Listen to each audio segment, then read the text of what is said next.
तीर्थेश वर्धमान स्वामी के शासन में हमसे विराजते और उनकी यह पावन पीयूष देशना हम सभी के लिए परम उपकारी। अनादिकाल से हमारी इस आत्मा में जो जन्म, जरा और मृत्यु रूपी रोग लगे, उन रोगों का उपशमन करने वाले कोई परम औषधि है तो वह एकमात्र यह जनवाणी। भव्य आत्माओं, एक नगर था और नगर में एक बहुत नामी ग्रामी सेठ जी विराजते। धर्मात्मा थे, पैसे वाले, धनवान भी थे, पर व्यक्ति के समय बदलने में समय नहीं लगता। कब करोड़पति रोड़पति बन जाए कोई ठिकाना नहीं।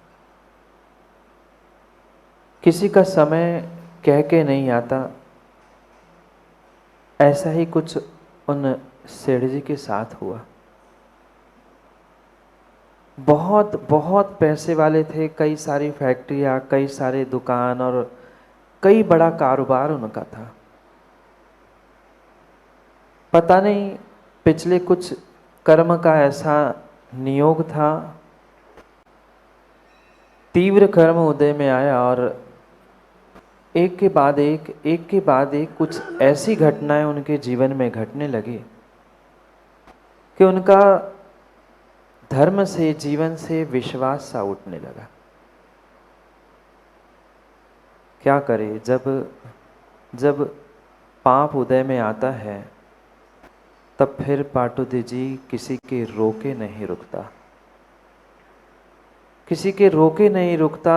जब व्यक्ति तीव्र पुण्य के उदय में विपरीतता को प्राप्त करता है, वह भूल जाता है कि आने वाले समय में की गई करतूती का फल उसे स्वयं को भोगना है, किए गए पापों का फल उसे स्वयं को भोगना है। ये भूल जाता है और फिर उन पापों में मस्त होकर जब पाप का उदय आता है तो रोता है, बिलखता है, पछताता है।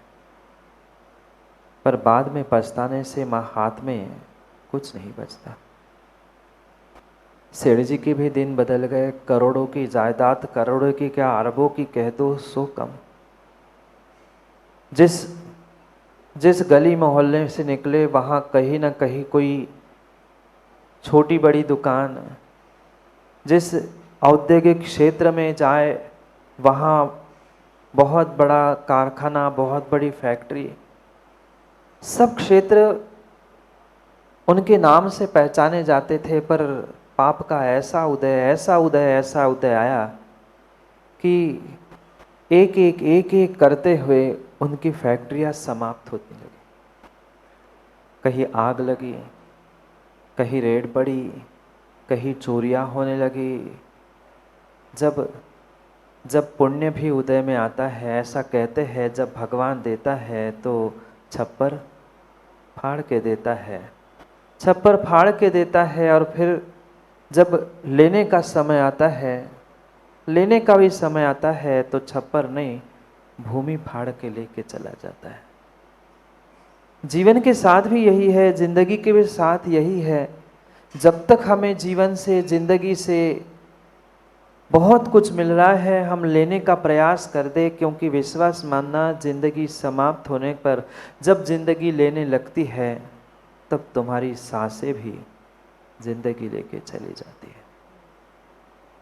यही सत्यता थी। वह अरबपति खरबपति मिनटों में रोड में आने की स्थिति में हो गया। दिन रात, सुबह शाम मात्र एक ही पीड़ा उस सेठ जी को लगी कि मैं कैसे बचूंगा। सुबह कुछ सुन रहा था, शाम को कुछ सुनना था, दुर्घटना के बाद दुर्घटना, दुर्घटना के बाद दुर्घटना, सब फैक्ट्रियां नीलाम हो गई, सब समाप्त हो गया। मात्र जिस घर में रहता था वो घर शेष बचा था। यूँ तो कई सारे घर, कई सारे मकान और कई सारे बंगले थे, पर पाप का उदय ऐसा आया कि एक एक दिन में वे नीलाम होते गए, समाप्त होते गए। भगवान के चरणों में पहुंचकर वो प्रार्थना कर रहा था कि भगवान कम से कम जिस मकान में रह रहा हूँ, जिस घर में रह रहा हूँ, वो तो सुरक्षित रहे। ठीक है, किया होगा मैंने कुछ पाप, सो सब नष्ट हो रहा है, सब समाप्त हो रहा है, पर जिस घर में रह रहे हैं, जिस मकान में रह रहे हैं, उस घर मकान की तो कम से कम सुरक्षा बनी रहे। पर जब पाप का भी उदय आता है तो किसी के रोके नहीं रुकता। भगवान क्या रोकता? भगवान ने थोड़ी पाप का उदय दिया था, भगवान ने थोड़ी पुण्य का उदय दिया था। जैसा तीव्र तीव्र तीव्र कर्म का उदय था, वैसा ही कार्य उसके जीवन में होता गया।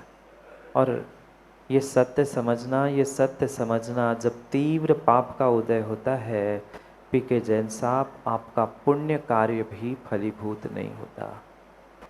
तीव्र कर्म के उदय में व्यक्ति का कोई पुरुषार्थ कार्यकारी नहीं होता। जब व्यक्ति समझ जाए कि मेरे तीव्र पाप का उदय है, तो शांति से भगवान का नाम लेते रह जाए। क्योंकि कई बार ऐसी स्थिति भी बनती है कि दिन भर में किराए के पैसे भी नहीं निकल पाते। नीतिकारों ने समझाया है कि ऐसे स्थिति में अधिक विकल्प करने से कभी धन की प्राप्ति, धर्म की प्राप्ति होना संभव नहीं है। कई बार तो ऐसा होता है कि धर्म करने की भी इच्छा समाप्त हो जाती है, धर्म से भी मन उठ जाता है, देव शास्त्र गुरु से भी दूर भागने की इच्छा होती है। ऐसे समय में मात्र धैर्य और धीरज धारण करते हुए अपने आप को, अपने मन को, अपने जीवन को संभालने की आवश्यकता है। उसने भी यही निर्णय किया, चलो जो जा रहा है वो दूसरे का था, पर कम से कम जहाँ रह रहा हूँ, कम से कम वो छत व छप्पर तो बना रहे। पर क्या करें, तीव्र पाप का उदय था, उसका कोई पुरुषार्थ कार्यकारी नहीं हो पा रहा था। खूब जप तप भी करने का उसने प्रयास किया, पर शून्य। तीव्र कर्म जब उदय में आता है, तब किसी का कोई पुरुषार्थ कार्यकारी नहीं होता। पुरुषार्थ व्यक्ति का तभी फलीभूत होता है जब कर्मोदय मध्यम अंशों में होता है। न तीव्रोदय में न मंदोदय में पुरुषार्थ काम करता है, मध्यम उदय में ही जीव का पुरुषार्थ कार्यकारी होता है। पुरुषार्थ तो वो बराबर कर रहा था, बहुत सारे गुरुओं की सेवा भी की थी, बहुत सारे स्थानों पर दान भी दिया था, बहुत कुछ कार्य किया था इस पर्याय में, पर होगा कुछ पिछले पर्याय का ऐसा पाप कर्म का उदय जो सब नष्ट हो रहा था। एक रात घर में सोया था, निर्णय करके सोया था कि पता नहीं कल की सुबह कैसी होगी, देख पाऊंगा कि नहीं देख पाऊंगा। और लगभग 12-1 बजे का समय होगा, 12-1 बजे का समय होगा। जिस कमरे में, जिस छोटे से मकान में वो रहने लगा था, वह मकान भी धू धू करके अचानक जलने लग गया। पूरा मोहल्ला जोर जोर से चिल्लाने लगा, बचाओ, आग बुझाओ। बेडरूम में सोने वाले उस शेर की अचानक नींद खुल गई। इकलौता बेटा था, वो बेटा भी किसी हादसे से समाप्त हो गया था। एक पत्नी मात्र बूढ़ी साथी के रूप में जीवित थी, पर अब बहुत बड़ा धर्म संकट उसके सामने था। मैं बचाऊं तो किसको बचाऊं? घर मकान बचाऊं, घर में रखे हुए कीमती 2-3 रत्न थे उनको बचाऊं, अपनी जान बचाऊं, क्या करूं? चारों तरफ से मकान में ऐसी आग लगी थी कि शायद ही कोई उसे बुझा पाए। अड़ोस पड़ोस के लोगों ने फायर ब्रिगेड को फोन लगाया था, बचाने का पूरा प्रयास चल रहा था, पर वो सोच रहा था, वो विचार कर रहा था, अब क्या करूं? बीबी को उठा के बाहर ले जाऊंगा, या मैं अपने आप की रक्षा करूं, या घर में रखा हुआ धन ले जाऊं, क्या किया जाए? ये तो निर्णय उसका हो चुका था कि अब जो चाहे हो जाए, घर तो बचने वाला नहीं है। घर तो बचने वाला नहीं है, घर के साथी भी सब समाप्त हो गए हैं। ये पत्नी, मैं और कुछ बेशकीमती रत्न उसने संभाल के रखे थे। बेशकीमती 3 रत्न उसके पास, जो पिताजी की दौलत थी, पिताजी के पास से उसे मिले थे। वो सोचता है चलो घर परिवार नष्ट हो गया, सब कुछ चला गया, कम से कम इन 3 रत्नों को मैं संभाल कर रख लूं। 3 जो पिताजी से मिले हुए बेशकीमती रत्न हैं, उन रत्नों की ही मैं सुरक्षा कर लूं, उन्हें बेचकर बचा हुआ 10-20 साल का जीवन में यापन कर लूंगा। कुछ नहीं सही, कम से कम उन रत्नों को ही ले लूं। दौड़ते भागते हुए तिजोरी की ओर दौड़ता है। तिजोरी में मात्र 3 रत्न बचे थे। उन 3 रत्नों को उठाता है, जेब में रखता है और लौटकर सोचता है कि अब पत्नी को भी लेकर चला जाऊंगा। इतने में देखता है जहाँ पत्नी सोई थी उस कमरे में भी धू धू करके आग लग गई। आंखों के सामने उस सेठ जी ने अपने सेठानी को भी जलते देखा। अगर बचाने के लिए चला जाता तो शायद स्वयं भी वही समाप्त होता। पाप का ज्ञानियों जब उदय आता है तो ऐसे ही चारों तरफ से पाप आता है। पुण्य भी आता है तो छप्पर फाड़ के आता है, और पाप भी आता है ना, तो ऐसे भूमि फाड़ कर लेके जाता है। रो रहा था, बिलख रहा था, पर करता क्या कर पाता? आंखों के सामने जलती हुई पत्नी को नहीं बचा पाया। वो सोचता है अब करूं क्या? जीवन मैं भी यहाँ बैठा रहूंगा तो मेरा भी जीवन झुलस जाएगा, समाप्त हो जाएगा। बचा कुचा जीवन जीना है, धर्म की शरण को प्राप्त करना है, सच्चे देवशास्त्र गुरु की सेवा करके इन प्रकार से इन रत्नों को बेचते अपने जीवन को यापन करूंगा। और सोचकर निर्णय करते हुए भारी कदमों के साथ जैसे जगह मिलती है, कहीं इस कमरे से, दरवाजे से, खिड़की से, वो कूद काट कर घर के बाहर पहुंच जाता है। घर से निकल जाता है, अपनी प्राणों की रक्षा करता है, क्योंकि कहा जाता है कि जान बची तो लाखों पाए। वो जान बचाकर घर से निकल जाता है और उन 3 रत्नों के साथ गुरु सेवा, प्रभु सेवा और धर्म की सेवा के साथ साथ अपने बचे हुए जीवन को यापन करना प्रारंभ करता है। समझदारी उस सेठ की मात्र उतनी थी कि उसने अपने उस बेशकीमती रत्नों को मात्र ग्रहण किया। अगर अन्य किसी वस्तु में, अन्य किसी व्यक्ति में वो राग करता तो शायद अपने जीवन को, बचे हुए जीवन को वो जी नहीं सकता। ऐसी जीवन में कई बार हमारे जीवन में भी आपत्तियां आ सकती है, संकट आ सकते हैं। पर इन आपत्ति और संकट के दिनों में हमें ये निर्णय करना है कि हमें चुनाव किसका करना है। कल भी आचार्य भगवान ने हमें समझाया था कि सब कुछ